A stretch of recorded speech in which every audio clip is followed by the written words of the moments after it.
शुरू करें जी सर।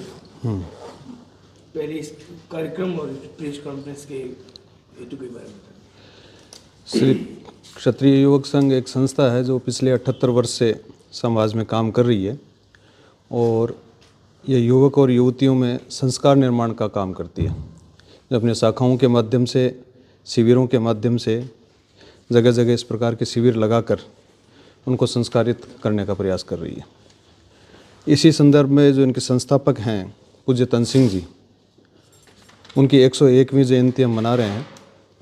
बाड़मेर उनकी जन्मस्थली थी, उनका कर्म क्षेत्र था और इसलिए 100वीं जयंती हमने दिल्ली में शताब्दी समारोह के रूप में मनाई थी और 101वीं जयंती हम इस बाड़मेर शहर में मना रहे हैं। बाड़मेर शहर में गेहूं रोड पे हमारा एक आश्रम डेवलप किया है, शिविर स्थल है और वहीं पे एक उनका आदमकद स्मारक भी हम प्रतिष्ठापित कर रहे हैं और उसी के संदर्भ में आयोजन किया जा रहा है। तो इसमें हज़ारों लोग आएंगे और पूरे देश भर से लोग आ रहे हैं। राजस्थान से आ रहे हैं, गुजरात से आ रहे हैं, महाराष्ट्र से आ रहे हैं, साउथ से भी आ रहे हैं और राजस्थान के अनेक ज़िलों से इस प्रकार के सभी लोग आ रहे हैं जो उनको पुष्पांजलि अर्पित करेंगे और उसी संदर्भ में ये कार्यक्रम रखा गया है। आयोजन में और क्या क्या होगा? मूर्ति अनावरण वगैरह? और मूर्ति में मुख्य काम अनावरण का काम है और तन सिंह जी के जीवन पे भी प्रकाश डाला जाएगा। लोग आएंगे, उनको इस प्रकार की बात बताई जाएगी, यही बात है। पिछली बार का आयोजन जो था बिल्कुल भव्य आयोजन दिल्ली में था, 101वीं जयंती बाड़मेर में है। कब से तैयारी चल रही है, किस स्तर पर तैयारी चल रही है? इसकी कोई बहुत पहले से तैयारी नहीं थी। हमको मूर्ति स्थापित करना था, ये मानस था भगवान सिंह जी साहब का। तो पिछले लगभग 3-4 महीने पहले इस प्रकार की हुई कि हम एक स्मारक के रूप में डेवलप करें उस स्थान को। उस स्मारक का ही बात थी।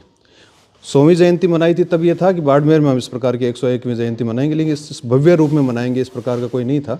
केवल एक स्मारक का उद्घाटन करने की बात थी, अनावरण करने की बात थी। लेकिन पिछले साथियों से जब बातचीत हुई तो उनका विचार आया कि हमको इसको आयोजन को सब लोगों को बुला कर करना चाहिए। तो ये पिछले 1 महीने से लगभग ये स्थिति है कि भाई कौन मेहमान शामिल होंगे, कहाँ से?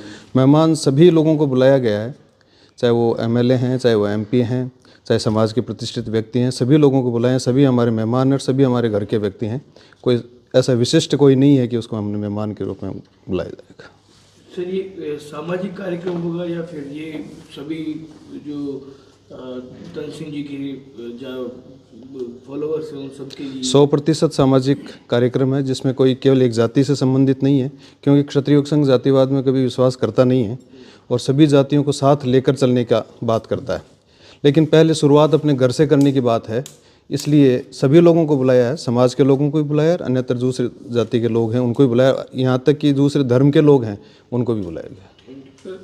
संघ का हमेशा परिपाटी रही है, न तो मंच होता है, न कोई विशिष्ट अतिथि होता है, सामूहिक होता है। फिर भी कुछ ऐसे नाम अगर आप बताना चाहें जो शिरकत करेंगे? नहीं, मंच के हिसाब से कोई भी कार्यक्रम हमारे अभी समय नहीं है। टाइमिंग क्या रहेगा? और एक जैसे जितने आपके सारे बैनर है उनके अंदर एक अपील की गई है, वो अपील क्या है? अपील तो यही है कि सभी लोगों को बुलाया है और प्रेरणा प्राप्त करें। महापुरुष थे और केवल महापुरुष होता है वो किसी जाति विशेष का नहीं होता, किसी कौम विशेष का नहीं है, सभी के लिए और सभी के काम आता है। तो क्षत्रिय युवक संघ भी एक राष्ट्रवाद पे काम करता है, तो इसलिए सभी लोगों को बुलाया गया है और 12:15 बजे, ठीक 12:15 बजे जितने भी लोग आएंगे उस समय कार्यक्रम हमारा शुरू हो जाएगा। इन फ्यूचर प्लानिंग्स को लेकर कोई डिस्कस होगा कैसे? हाँ, संघ आगामी दिनों में क्या क्या करने जा रहा है? नहीं, ऐसा कोई समाज में इस प्रकार का हम कोई घोषणा नहीं करते हैं कि हम इस प्रकार से काम करेंगे।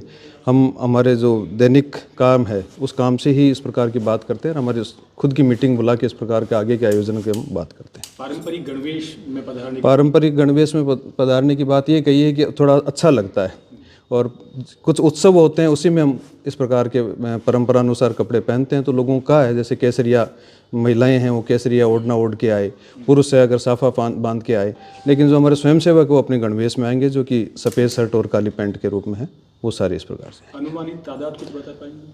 अनुमानित 10 से 15 हज़ार व्यक्तियों की अभी तक तो सूचना आई है, अभी रात तक और सूचनाएँ आएगी तब तक हम बता पाएंगे। ठीक है सर।